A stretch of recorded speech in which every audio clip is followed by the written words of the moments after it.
ആശ്വാസം നേടാം. ഹൃത്തിനുള്ളിൽ ജീവൻ നൽകും വചനം, തിരുവചനം. ഈശോയിൽ ഏറ്റവും പ്രിയപ്പെട്ടവരെ, ഇന്ന് നാം ചിന്തിക്കുക, നാം എന്തിനാണ് ദേവാലയത്തിൽ പോവുക എന്ന്. മത്തായിയുടെ സുവിശേഷം 17-ാമത്തെ അധ്യായം 1 മുതലുള്ള വചനങ്ങളിൽ നാം കാണുന്നു. യേശു തൻ്റെ ശിഷ്യരെയും കൂട്ടിക്കൊണ്ട് താബോർ മലയിലേക്ക് പോകുന്നതും അവിടെ വെച്ച് അവൻ രൂപാന്തരപ്പെടുന്നതുമായി നാം കാണുകയാണ്. ദൈവത്തിൻ്റെ മലയായിട്ടാണ് താബോർ മലയെ വിശുദ്ധ ഗ്രന്ഥം പറയുക. അവിടെ ദൈവത്തിൻ്റെ സാന്നിധ്യമുണ്ട്. യേശു ശിഷ്യരെ കൂട്ടിക്കൊണ്ട് അവിടെ പോകുന്നുവെങ്കിൽ ആ വചനഭാഗത്തിലൂടെ നാം കടന്നു പോകുമ്പോൾ നാം കാണുന്നു ഈശോ അവരുടെ മുമ്പിൽ വച്ച് രൂപാന്തരപ്പെടുകയും ശിഷ്യർക്ക് ദൈവ അനുഭവം ലഭിക്കുന്നതായും. 5-ാമത്തെ വചനം, അവൻ സംസാരിച്ചു കൊണ്ടിരിക്കുമ്പോൾ ശോഭയേറിയ ഒരു മേഘം വന്ന് അവരെ ആവരണം ചെയ്തു. മേഘത്തിൽ നിന്നിങ്ങനൊരു സ്വരമുണ്ടായി, ഇവൻ എൻ്റെ പ്രിയപുത്രൻ, ഇവനിൽ ഞാൻ പ്രസാദിച്ചിരിക്കുന്നു, ഇവൻ്റെ വാക്കു ശ്രവിക്കുവിൻ. ഇത് കേട്ട ക്ഷണത്തിൽ ശിഷ്യന്മാർ കമിഴ്ന്നു വീണു, അവർ ഭയവിഹ്വലരായി എന്ന് വചനത്തിൽ എഴുതി വച്ചിരിക്കുന്നു. ശിഷ്യന്മാർക്ക് ഒരു വലിയ ദൈവ അനുഭവം കിട്ടിയതിൻ്റെ അടിസ്ഥാനമാണ് ഈ വചനത്തിൽ നാം കാണുക, പ്രിയപ്പെട്ടവരെ.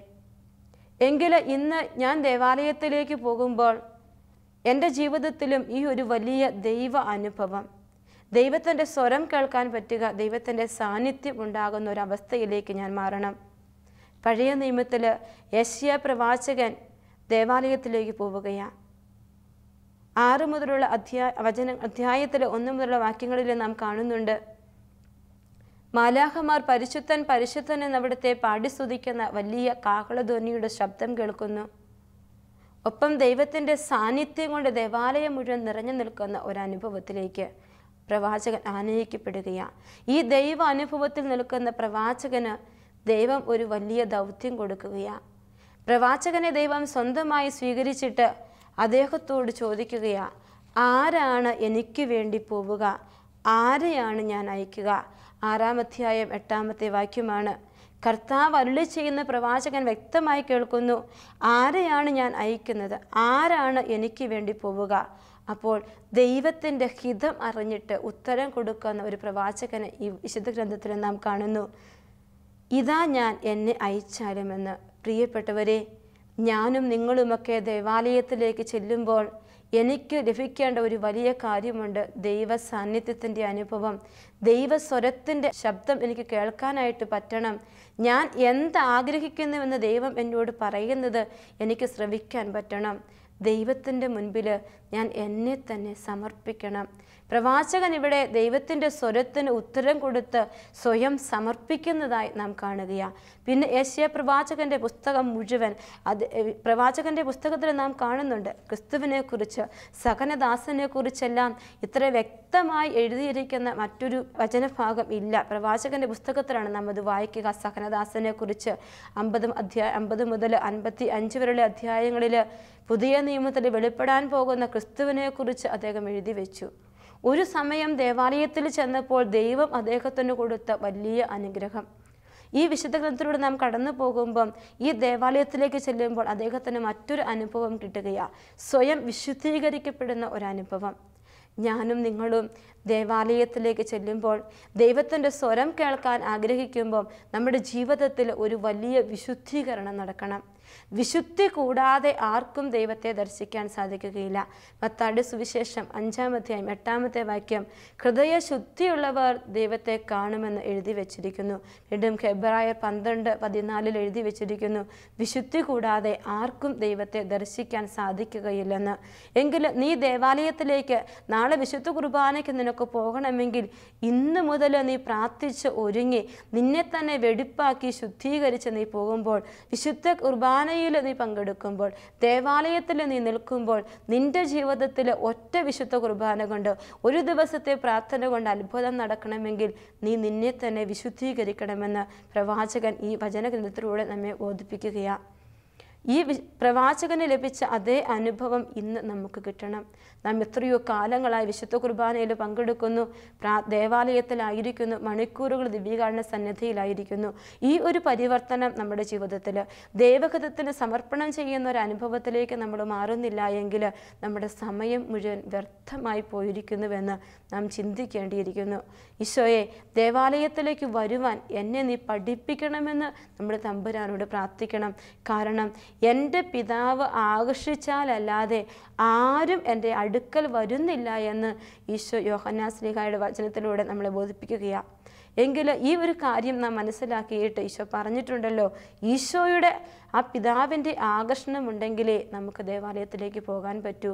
അപ്പോൾ ദൈവത്തിൻ്റെ കൃപയില്ലെങ്കിൽ നിനക്ക് ദൈവ സാന്നിധ്യം കിട്ടുകയില്ല, ദൈവസ്വരം കിട്ടുകയില്ല.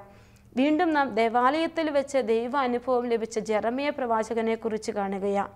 അദ്ദേഹം ദേവാലയത്തിൽ ചെല്ലുമ്പോൾ ദൈവം അദ്ദേഹത്തെ ശക്തിപ്പെടുത്തുന്നു, ധൈര്യപ്പെടുത്തുന്നു, വചനം കൊടുക്കുന്നു. അപ്പോൾ എൻ്റെ ബലഹീനത, ഞാൻ വിക്കനാണ്, എനിക്ക് കഴിവില്ല, ബാലനാണ്, പാടവുമില്ല എന്നൊക്കെ പറഞ്ഞ് സ്വയം ഇല്ലായ്മ പറയുമ്പോൾ പ്രവാചകനോട് ദൈവം പറയുക, നിൻ്റെ അമ്മയുടെ ഉദരത്തിൽ നീ ആയിരിക്കുമ്പോൾ ഞാൻ നിന്നെ തിരഞ്ഞെടുത്തുവെന്ന്. പിന്നെ ദൈവഹിതത്തിൻ്റെ മുമ്പിൽ പ്രവാചകനെ സമർപ്പണം ചെയ്യുന്നു. ജെറമ്യയുടെ പ്രവാചകന്റെ പുസ്തകം 1-ാം അധ്യായം 4 മുതലുള്ള വചനങ്ങളിൽ ഇത് വായിക്കുമ്പോൾ നമുക്കിത് വ്യക്തമായി കാണാനായിട്ട് സാധിക്കും. ഈ പ്രവാചകൻ ദൈവത്തിൻ്റെ വചനത്തിൻ്റെ ശക്തനായ പ്രവാചകനായി മാറി. ദൈവത്തിന് വേണ്ടി, ദൈവജനത്തിന് വേണ്ടി ത്യാഗങ്ങൾ ഏറ്റെടുത്ത് ദൈവജനത്തെ ദൈവത്തിൻ്റെ മാർഗം കാണിച്ചു കൊടുക്കുന്ന പ്രവാചകനായി ജെറമ്യ പ്രവാചകൻ മാറി. പ്രിയപ്പെട്ടവരെ, വീണ്ടും നാം ദേവാലയത്തിലേക്ക് കടന്നു ചെല്ലുമ്പോൾ നമുക്ക് കിട്ടേണ്ട മറ്റൊരു വലിയ അനുഭവമുണ്ട്. ഉണ്ണി യേശുവിനെ കയ്യിലെടുത്ത അന്നായുടെയും ശിമയോൻ്റെയും അനുഭവം. ലൂക്കായുടെ സുവിശേഷം നാം കാണുന്നുണ്ട്. പരിശുദ്ധ അമ്മ യേശുവിനെ സമർപ്പിക്കാനായിട്ട്, ദേവാലയത്തിലേക്ക് സമർപ്പിക്കാനായിട്ട് കൊണ്ടുവരികയാണ്. അപ്പോൾ അവിടെ എഴുതി വെച്ചിട്ടുണ്ട്, ഫനുവേലിൻ്റെ പുത്രിയും ആഷേർ വംശജിയുമായ അന്ന എന്നൊരു പ്രവാചിക അവിടെ ഉണ്ടായിരുന്നു. അവളെക്കുറിച്ച് പറയുകയാണ്, കന്യകാ പ്രായം മുതൽ 7 വർഷം ഭർത്താവിനോടൊത്ത് ജീവിച്ചു. 84 വയസ്സായി വിധവ ദേവാലയം വിട്ടുപോകാതെ രാപകൽ ദൈവത്തെ സ്തുതിച്ചുകൊണ്ട് ഉപവാസത്തിലും പ്രാർത്ഥനയിലും കഴിയുകയായിരുന്നുവെന്ന്. ദേവാലയം വിട്ടുപോകാതെ ഉപവാസത്തിലും പ്രാർത്ഥനയിലും കഴിയുന്ന അന്ന പ്രവാചികയെ നാം ഇവിടെ കാണുകയാണ്. ഇവള് ഈ സമയത്താണ് പരിശുദ്ധ അമ്മ ഉണ്ണി ഈശോയെ കാഴ്ചവെക്കാനായിട്ട് കൊണ്ടുവരിക. പ്രിയപ്പെട്ടവരെ, ഈ ഒരു വലിയ അനുഭവമാണ് ദേവാലയത്തിൽ ചെല്ലുമ്പോൾ നമുക്ക് ലഭിക്കേണ്ടത്, ദേവാലയത്തിലായിരിക്കുമ്പോൾ നമുക്ക് ലഭിക്കേണ്ടത്. ദേവാലയം നമുക്ക് അഭയസ്ഥാനമാണ്. ദേവാലയം നമുക്ക് സുരക്ഷിതത്വം നൽകുന്ന ഒരു സ്ഥലമാണ്. രാജാക്കന്മാരുടെ 1-ാം പുസ്തകം 1-ാം അധ്യായം എഴുതി വച്ചിരിക്കുന്നു, സോളമനുള്ള ഭയം നിമിത്തം അദോനിയ ഓടിച്ചെന്ന് ബലിപീഠത്തിൻ്റെ വളർക്കോണിൽ പിടിച്ചുവെന്ന്. ദേവാലയത്തിലെ ബലിപീഠത്തിൻ്റെ വളർക്കോണിൽ പിടിച്ചു നിൽക്കുന്ന അദോനിയായെ നാം വിശുദ്ധ ഗ്രന്ഥത്തിൽ കാണുന്നുണ്ട്. ഇതിൻ്റെ പശ്ചാത്തലം മറ്റൊന്നാണ്. സോളമനെ രാജാവാക്കാൻ ദാവീദ് രാജാവ് തീരുമാനിക്കുമ്പോൾ സ്വയം രാജാവായി അവരോധിക്കപ്പെടുകയാണ് അദോനിയ. ഈ അവസരത്തിൽ അദോനിയായെ കൊല്ലുവാനായിട്ട് തീരുമാനിക്കുകയാണ്. ശിക്ഷ നിർവഹിക്കാൻ വേണ്ടിയിട്ട് അദോനിയായെ പിടിക്കുവാനായിട്ട് സൈന്യങ്ങൾ വരുമ്പോൾ അദോനിയ ഓടിപ്പോകുന്നത് കാട്ടിലേക്കല്ല, കുടിലേക്കല്ല, മറിച്ച് അവൻ ഓടിപ്പോകുന്നത് ദേവാലയത്തിലേക്കാണ്. ദേവാലയത്തിൽ ചെന്ന് ദേവാലയത്തിൻ്റെ വളർക്കോണിൽ പിടിക്കുകയാണ്. അന്ന് ഒരു നിയമമുണ്ട്, ആര് ദേവാലയത്തിൻ്റെ വളർക്കോണിലെ ശത്രുവിൽ നിന്ന് അഭയം തേടി പിടിക്കുന്നുവോ പിന്നെ അവനെ കൊല്ലുവാനായിട്ട് ആ രാജ്യത്ത് നിയമമില്ല. എങ്കിൽ ഇന്ന് എൻ്റെ ജീവിതത്തിൻ്റെ പ്രശ്നങ്ങൾക്കിടയിൽ, ഈ വലിയ വേദനയിൽ എന്നെ രക്ഷിക്കാൻ കഴിവുള്ള ഒരു ദേവാലയവും ഒരു ബലിപീഠവും ഒരു തിരുസക്രാരിയും ഇന്ന് എൻ്റെ ഇടവകയിലുണ്ട്. അവിടേക്ക് വേണം ഞാൻ ഓടിപ്പോകുവാൻ. പഴയ നിയമ കാലഘട്ടത്തിൽ വാഗ്ദാന പേടകം സൂക്ഷിക്കുന്ന ദേവാലയത്തിലേക്ക് അദോനിയ ഓടിപ്പോയി എങ്കിൽ ഇന്ന് വിശുദ്ധ കുർബാന ഇരിക്കുന്ന ദേവാലയത്തിലേക്ക് നിൻ്റെ കാലുകൾ ഓടേണ്ടതാണ്. പക്ഷേ പ്രിയപ്പെട്ടവരെ, പലപ്പോഴും സമയം നമ്മൾ മിച്ചം വയ്ക്കാനില്ലാത്തതുകൊണ്ട് വിശുദ്ധ കുർബാനയെ മാറ്റിക്കളയുകയാണ്. വിശുദ്ധ കുർബാന പ്രസംഗം കഴിഞ്ഞ് പോയാൽ മതിയെന്ന് നാം ചിന്തിക്കുകയാണ്. വിശുദ്ധ കുർബാനയ്ക്ക് പോകാനായിട്ട് നമ്മൾ മടി കാണിക്കുന്ന ഒരവസ്ഥയിലേക്ക് നമ്മൾ പോവുകയാണ്. എനിക്ക് സമയമുണ്ടെങ്കിൽ എൻ്റെ മിച്ചം സമയം വെച്ചിട്ട് ഞാൻ പോകാമെന്ന് പറയുന്ന ഒരവസ്ഥ. ഈ ദേവാലയത്തിലേക്ക് നമ്മൾ പോകുന്ന സമയം കുറച്ച് സമയമല്ല, വളരെ 5 മിനിറ്റേ ഉള്ളുവെങ്കിൽ ആ 5 മിനിറ്റ് നീ പ്രാർത്ഥിക്കുമ്പം അവിടെ ഈശോ നിനക്ക് വേണ്ടി ഇടപെടും. പ്രിയപ്പെട്ടവരെ, വീണ്ടും ദേവാലയത്തിലേക്ക് പോകുന്ന 2 വ്യക്തികളെ നാം കാണുന്നു. ലൂക്കായുടെ സുവിശേഷം 17-ാമത്തെ അധ്യായത്തിൽ ഒരു ചുങ്കക്കാരനെയും പരിസേയനെയും കുറിച്ച്. പ്രാർത്ഥിക്കുവാനായിട്ട് 2 പേരും ദേവാലയത്തിലേക്ക് പോയത്. നമ്മിൽ പലരുടെയും ചിത്രമാണ് ആ 2 പേര്. നമ്മൾ ദേവാലയത്തിലേക്ക് ചെന്നു. ഒരു വ്യക്തി പരിസേയൻ ഏറ്റവും മുമ്പിൽ പോയി നിന്നിട്ട് സ്വയം നീതീകരിച്ചും ന്യായീകരിച്ചും സംസാരിച്ചു ദൈവത്തിൻ്റെ മുൻപിൽ. എന്നാൽ ചുങ്കക്കാരനായ മനുഷ്യൻ ദേവാലയത്തിലേക്ക് പ്രവേശിക്കാൻ പോലും സാധിക്കാതെ മാറത്തടിച്ച് ദൈവമേ, പാപിയായി എന്നിൽ കനിയണമേ എന്ന് പറഞ്ഞ് പ്രാർത്ഥിക്കുന്നതായി നാം കാണുന്നു. ആ പരിസേയനേക്കാൾ നീതീകരിക്കപ്പെട്ടവനായി ചുങ്കക്കാരൻ തിരിച്ചുപോയി എന്ന് എഴുതി വച്ചിരിക്കുകയാണ്. ദേവാലയത്തിൽ പോകുമ്പോൾ ദൈവം നിന്നെ നീതീകരിക്കുന്ന അനുഭവം നിനക്കുണ്ടാവണം. നീ ദേവാലയത്തിലേക്ക് പോകുമ്പോൾ എളിമയോടെ അവൻ്റെ മുൻപിൽ നിൽക്കുമ്പോൾ അവൻ നിന്നെ നീതീകരിക്കും.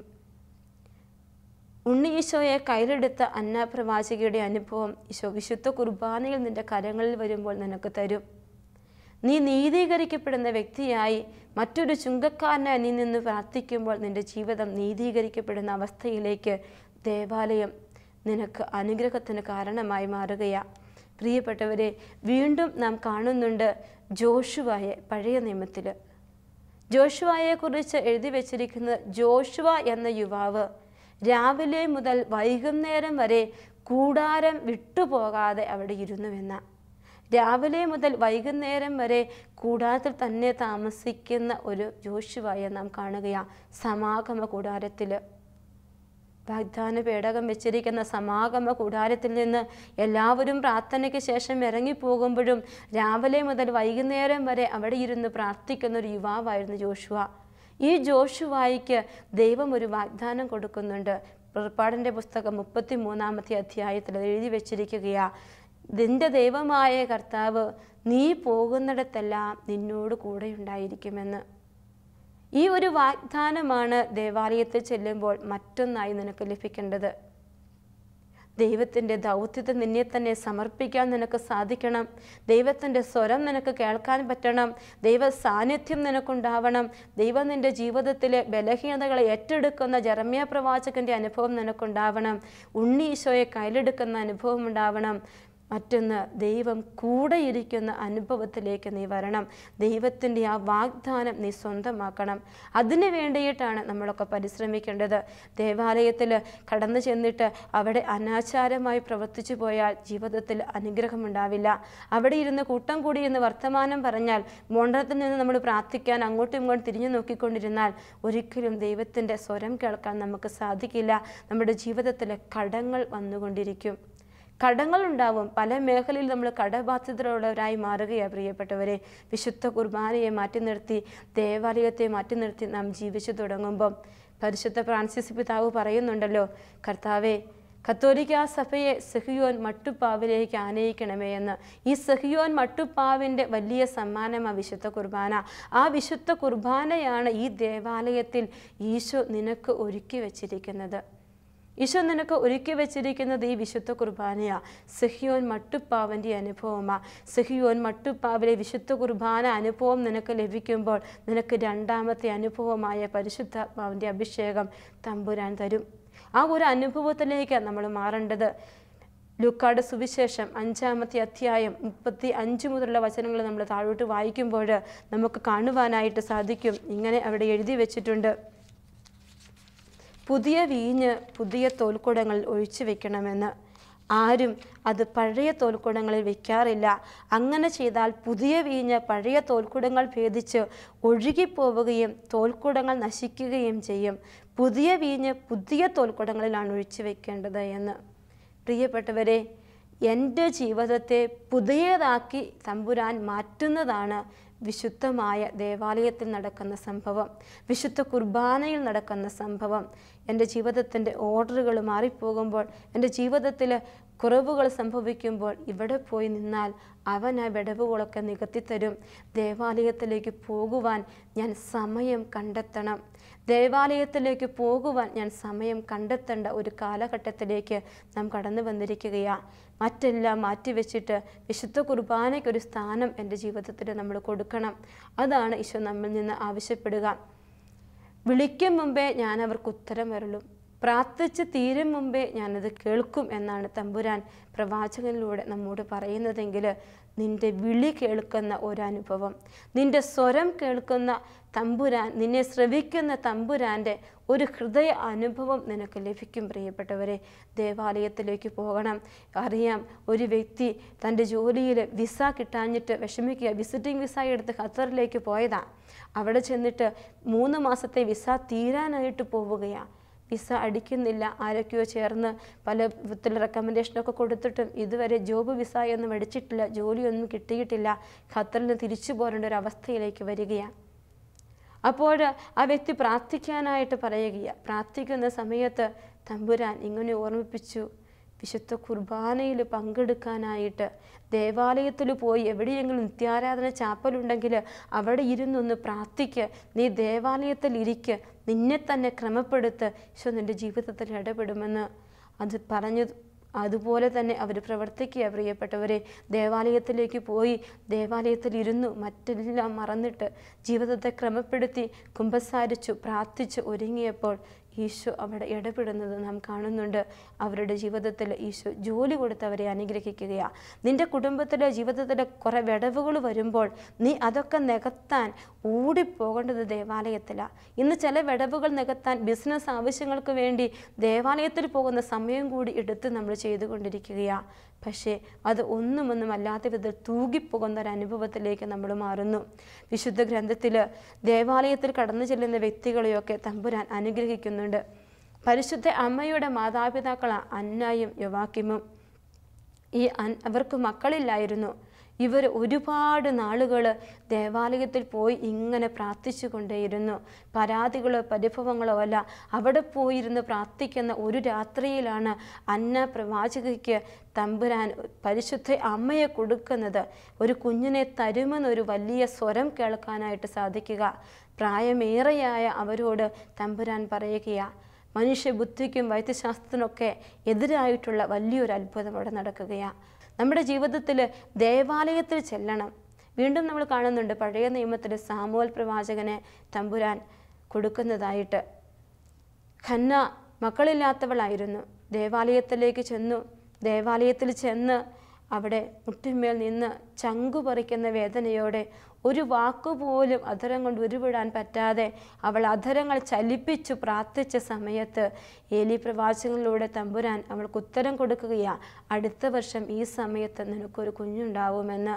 പ്രിയപ്പെട്ടവരെ, നിൻ്റെ വേദനകൾ പങ്കുവയ്ക്കാൻ നിനക്ക് മറ്റൊരിടമില്ല. അത് ദേവാലയമാണ്. അവിടെ ചെല്ലണം. അവനോട് ചേർന്നിരുന്ന് നീ പറയണം നിൻ്റെ നൊമ്പരങ്ങൾ, നിങ്ങളുടെ സങ്കടങ്ങൾ, വേദനകളെല്ലാം കൊടുക്കണം. അപ്പോൾ എല്ലാ വിടവുകളും ഈശോ നികത്തിത്തരും. തമ്പുരാൻ ഉത്തരം തരും. തമ്പുരാൻ കൊണ്ടുവരും നിൻ്റെ ജീവിതത്തിലേക്ക് അനുഗ്രഹങ്ങളും അത്ഭുതങ്ങളും അടയാളങ്ങളും ഒക്കെ. നമ്മൾ പ്രാർത്ഥിക്കില്ലേ, പരിശുദ്ധ അമ്മേ ഉണ്ണീശോയുമായി കടന്നു വന്ന് അത്ഭുതങ്ങൾ ചെയ്യാനായിട്ട് വരണമേ എന്ന്. ഒരു കുഞ്ഞു പ്രാർത്ഥനയാണ്. ആ പ്രാർത്ഥനയ്ക്ക് വലിയ അർത്ഥമുണ്ട്. ഉണ്ണീശോയെ നിനക്ക് വേണമെങ്കിൽ, ഉണ്ണീശോയെ നിനക്ക് കയ്യിലെടുക്കണമെങ്കിൽ നീ ദേവാലയത്തിൽ പോകണം. ദേവാലയം നിൻ്റെ ജീവിതത്തിൻ്റെ ഒരു ഭാഗമായി മാറണം. ദേവാലയം നിൻ്റെ കുടുംബമായി മാറണം. നിൻ്റെ വീട്ടിലേക്ക് എത്ര ജോലി തിരക്കുണ്ടെങ്കിലും ആ വൈകുന്നേരം വീട്ടിലേക്ക് ഓടിപ്പോകാൻ നീ ഒരിക്കലും മറക്കാറില്ല. നീ ഓടി വൈകുന്നേരം വീട്ടിലേക്ക് പോകും. ഇതുപോലെ ഒരു ത്വര നിനക്കുണ്ടാവണം. നിൻ്റെ കുടുംബമായി ദേവാലയം മാറണം. നീ അവിടെ ഇരിക്കണം. കാരണം നിന്നെ കാത്തിരിക്കുന്ന ഒരു പിതാവുണ്ട്. നിനക്ക് വേണ്ടി ചങ്കു തുറന്നു തന്നൊരു പുത്രനുണ്ട്. നിന്നെ പരിശുദ്ധാത്മ അഭിഷേകം കൊണ്ട് നിറയ്ക്കുന്ന ഒരു പരിശുദ്ധാത്മാവിൻ്റെ ശക്തി എവിടെയുണ്ട്. ഈ തൃത്വൈക ദൈവത്തിൻ്റെ സാന്നിധ്യം നിനക്ക് പങ്കുവെച്ച് തരുന്നതാണ് ബലിപീഠവും ബലിവേദിയും ദേവാലയവുമൊക്കെ. അവിടെ പോയി ഇരിക്കുന്നില്ലെങ്കിൽ നിനക്കത് കിട്ടില്ല. യോഹന്നാൻ്റെ സുവിശേഷം 14-ാം അധ്യായം 23-ാമത്തെ വചനം, എന്നെ സ്നേഹിക്കുന്നതിൻ്റെ വചനം പാലിക്കും, അപ്പോൾ എൻ്റെ പിതാവ് അവനെ സ്നേഹിക്കുകയും ഞങ്ങൾ അവൻ്റെ അടുത്ത് വന്ന് അവനിൽ വാസമുറപ്പിക്കും ഉറപ്പിക്കുകയും ചെയ്യുമെന്ന വചനം പറയുന്നത്. തമ്പുരാൻ അടുത്തു വന്ന് വാസം ഉറപ്പിക്കണമെന്ന് നീ ആഗ്രഹിക്കുന്നുണ്ടെങ്കിൽ നീ അവനെ സ്നേഹിക്കാൻ ദേവാലയത്തിലേക്ക് ഓടിച്ചെല്ലണം, ദേവാലയത്തിൽ ഇരിക്കണം, ദൈവത്തിൻ്റെ സ്വരം ശ്രവിക്കണം. പ്രവാചകരെ പോലെ അവരുടെ ഒരു നിരയിലേക്ക് നീയും കയറ്റി നിർത്തപ്പെടും. നിൻ്റെ പ്രാർത്ഥനകൾ നിയോഗങ്ങളെല്ലാമായി നീ അവിടെ പോയിരിക്കണം. എത്രയോ വ്യക്തികൾ ദേവാലയത്തിൽ രാപകലിരുന്ന് മധ്യസ്ഥ പ്രാർത്ഥനയിലൂടെ അനേകം അത്ഭുതങ്ങൾ തൻ്റെ ജീവിതത്തിൽ നേടിയെടുക്കുക. ഒരു ചേച്ചി പറഞ്ഞതാ, 1 സെൻറ്റ് സ്ഥലം പോലും എനിക്കില്ലായിരുന്നു വീട് വയ്ക്കാനായിട്ട്, പക്ഷേ ഞാൻ മധ്യസ്ഥ പ്രാർത്ഥനയിൽ ചേർന്നിരുന്ന് പ്രാർത്ഥിച്ചു. രാപകല് ജോലിക്ക് പോയിക്കുന്ന ഭർത്താവിനെ സമർപ്പിച്ചും പ്രാർത്ഥിച്ചു തുടങ്ങിയപ്പോൾ ഒരു വ്യക്തി ദാനമായി, കണ്ടിട്ട് പോലുമില്ലാത്ത വ്യക്തികളാ, തമ്പുരാൻ 5 സെൻറ്റ് സ്ഥലം എടുത്തോ എന്ന് പറഞ്ഞ് എഴുതി തന്നുവെന്ന്.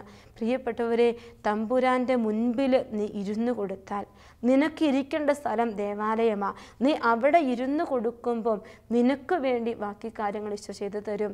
മത്തായിയുടെ സുവിശേഷം 6-ാം അധ്യായം 33-ാമത്തെ വചനം, നിങ്ങൾ ആദ്യം അവിടുത്തെ രാജ്യം അന്വേഷിക്കുക, അവിടുത്തെ നീതി അന്വേഷിക്കുക, മറ്റുള്ളവയെല്ലാം കൂട്ടിച്ചേർക്കപ്പെടും. ഓടിപ്പോകണം തമ്പുരാൻ്റെ അടുക്കലേക്ക്. അരമണിക്കൂർ കഴിഞ്ഞിട്ട് പോയാൽ മതി, 5 മിനിറ്റ് കൂടി ഉണ്ടല്ലോ, അതോടെ കഴിഞ്ഞിട്ട് ഇറങ്ങിയാൽ മതിയല്ലോ എന്ന് ചിന്തിക്കുന്നവരാണ് നമ്മിൽ പലരും. നമുക്ക് അല്പം നേരത്തെ ദേവാലയത്തിലേക്ക് ചെല്ലുവാനായിട്ട് നമുക്ക് മടിയാ, 5 മിനിറ്റ് കൂടെ കഴിഞ്ഞ് തുടങ്ങുമ്പോഴേക്കും പോയാൽ മതി എന്ന് പറയുന്ന ഒത്തിരി യുവജനങ്ങളുണ്ട്. അല്ലെ, കുർബാന സ്വീകരണമാകുമ്പോഴേക്കും പോയാൽ മതി എന്ന് പറയുന്നവരുണ്ട്. പ്രിയപ്പെട്ടവരെ, അതല്ല, അവിടെ ആദ്യം മുതൽ അവസാനം വരെ തമ്പുരാൻ്റെ കൃപകൾ നമ്മിലേക്ക് ചൊരിയാൻ വേണ്ടി കാത്തിരിക്കുന്ന ഒരു തമ്പുരാനുണ്ട്. നീ അവൻ്റെ അടുക്കലേക്ക് ഓടിപ്പോകണം. ഈ ദേവാലയം വിട്ടുപോകാതിരുന്നാൽ ദൈവത്തിൻ്റെ വലിയ അനുഗ്രഹം നിൻ്റെ ജീവിതത്തിലുണ്ടാകും. ഇത് നിൻ്റെ കുടുംബമായി നീ മാറ്റണം. അവിടെ ഈശോ നിന്നെ അനുഗ്രഹിക്കും. ആ അനുഗ്രഹത്തിന് വേണ്ടി നമുക്ക് പ്രാർത്ഥിക്കാം. കണ്ണുകളടച്ച് കൈകൾ കൂട്ടിപ്പിടിക്കാം. യെശയ്യാ പ്രവാചകന് ദൈവത്തിൻ്റെ സ്വരം ശ്രവിക്കാൻ പറ്റിയതുപോലെ, ദൈവമേ, ഞാൻ ദേവാലയത്തിലേക്ക് വരുമ്പോൾ എനിക്ക് അങ്ങയുടെ സ്വരം ശ്രവിക്കാൻ എന്നെ അനുഗ്രഹിക്കണം. ജെറമ്യാ പ്രവാചകന് വലിയ ശക്തി കൊടുത്തതുപോലെ എൻ്റെ ബലഹീനതയിലെ ശക്തിയായി അങ്ങ് കടന്നു വരണം. ഉണ്ണീശോയെ കയ്യിലെടുത്ത അന്നാ പ്രവാചകിയെ പോലെ എൻ്റെ ജീവിതത്തിലേക്ക് തമ്പുരാനെ അവിടുന്ന് കടന്നു വരണം. അങ്ങയൊന്ന് തൊടുവാനുള്ള കൃപ എനിക്ക് തരണം. ജോഷുവ പ്രവാചകൻ്റെ കൂടെ അങ്ങ് എപ്പോഴും ഉണ്ടായിരുന്നു എന്ന് പറഞ്ഞ ആ വലിയ വാഗ്ദാനം എൻ്റെ കൂടെ, എൻ്റെ കുടുംബത്തിൻ്റെ കൂടെ കേൾക്കുവാൻ, അനുഭവിക്കാൻ എനിക്കിടയാക്കണമേ എന്ന് പ്രാർത്ഥിക്കുന്നു. അങ്ങയുടെ സന്നിധിയിൽ കൈകൾ കൂപ്പുന്ന എന്നിലേക്ക് പ്രാർത്ഥിക്കാനും ദേവാലയത്തിലേക്ക് പോകുവാനുള്ള വലിയ കൃപകൾ തന്ന് അനുഗ്രഹിക്കണമേ എന്ന് പ്രാർത്ഥിക്കുന്നു. നിത്യം പിതാവും പുത്രനും പരിശുദ്ധാത്മാവുമായ സർവേശ്വര, ആമേൻ.